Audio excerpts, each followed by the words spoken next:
I just wanted to say a few words regarding the death of Andrew, PC Andrew Harper, who, as many of you no doubt by now will be aware, was killed yesterday evening or night following a response to a burglary. I can't talk about the investigation, some of the details of that, because we have to be cautious about how much information we release, because we have to protect the integrity of the investigation. And certainly that's something that there is a thirst for information on, but we have to be guarded. So please forgive me for that. So Andrew and colleagues were responding to a report of a burglary, and during that response, Andrew has been killed. We have yet to establish the exact cause of death, but we are of the belief that at some point he's been dragged along by a vehicle. A number of colleagues were with Andrew and other emergency services, and that must have been a terribly distressing scene for them.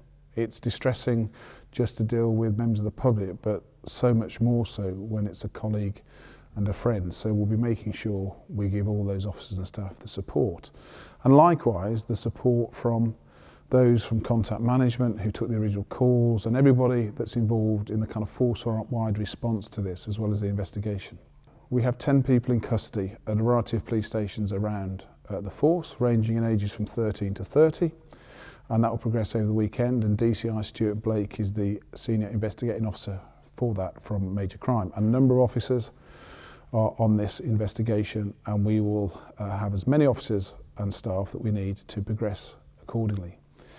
A little bit about Andrew. Well, Andrew was 28 years old. He joined Thames Valley Police in 2010 as a special constable, but then later on in 2011 became a full-time regular officer.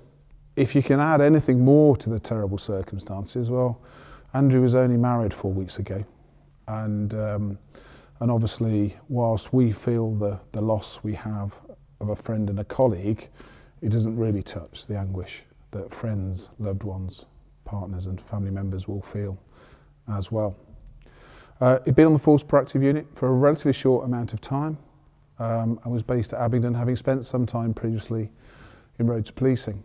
Everybody I've spoken to about Andrew talked about the incredible personality he was, what a fantastic police officer, and what a great friend and man he was. And he'll be sorely missed by everybody. We have been and will continue to be overwhelmed by messages of support, and I'll start off with colleagues from the police service who were in touch with us immediately when they heard the news after the initial press release as well. Also colleagues from fire and ambulance as well, some of whose own staff were at the scene themselves. Clearly the Prime Minister and the Home Sec and the Police Minister have all offered their support, and we are grateful and thankful for that. And through our various social media channels, we're also getting a great deal of support from the members of the public who are sharing in our loss today. Flags around the force will be at half-mast for the foreseeable future in memory and honour of Andrew. And in addition to the welfare support, we now have the investigation that will take place over the days and no doubt weeks to come as we seek to bring the offenders to justice and get justice for Andrew.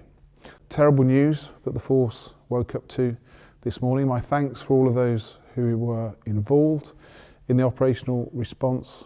My thoughts and condolences and love and best wishes go to family and friends of Andrew, and he will remain in our thoughts every day, as all do of the officers and staff that we lose from the Thames Valley Police family.